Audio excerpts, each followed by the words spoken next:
Rajshahi medical college হাসপাতালের medicine বিভাগের প্রধান আজিজুল হক আজাদের কল্যাণে এবার প্রায় ১০০ কোটি টাকার বিদেশি ওষুধ অনুদান এসেছে।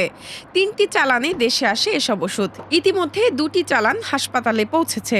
সাথে আমাদের একটা বায়োলজিক্যাল ওষুধ এসেছে, যেটা হচ্ছে যে অ্যাজমা, শ্বাসকষ্ট রোগীদের জন্য ব্যবহার করা হবে। ওটাও ২ থেকে ৮ ডিগ্রি তাপমাত্রার জন্য ওটা আমরা ফ্রিজে রাখছি। আর এখানে কিছু ইনহেলার আছে এবং হচ্ছে যে কিছু প্রেশারের ওষুধ আছে।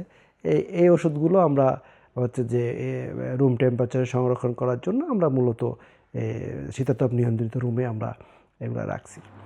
৩টি চালানে পাওয়া ওষুধগুলোর দাম $৭৯,৭৫,০০০, যা বাংলাদেশি মুদ্রায় ৯৭,৪৮,০০,০০০ টাকা। রোগীদের জন্য আন্তর্জাতিক মানবিক সহায়তা সংস্থা ডিরেক্ট রিলিফ থেকে বিনামূল্যে সংগ্রহ করেছেন আজিজুল হক। সাম্প্রতিক সময়ে আমরা যে ওষুধ পেয়েছি ডুপিলুম্যাব এবং স্যাডুলুম্যাব, এই যে ওষুধগুলো এটি অটোইমিউন ডিজিজের জন্য আসলে কাজ করে।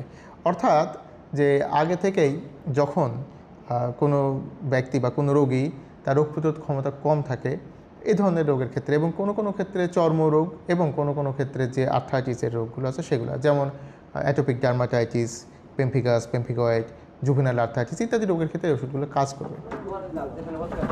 এর আগে গত বছরের নভেম্বরে চিকিৎসক আজিজুল হক একই সংস্থা থেকে বাতের রোগীদের জন্য প্রায় ৩৬ কোটি টাকার ইনজেকশন আনেন। তার আগে আগস্টে হাসপাতালের ইন্টার্ন চিকিৎসক শীর্ষ শ্রেয়ান হৃদরোগীদের জন্য আনেন প্রায় ১৭ কোটি টাকার অ্যালটেপ্লেস ওষুধ।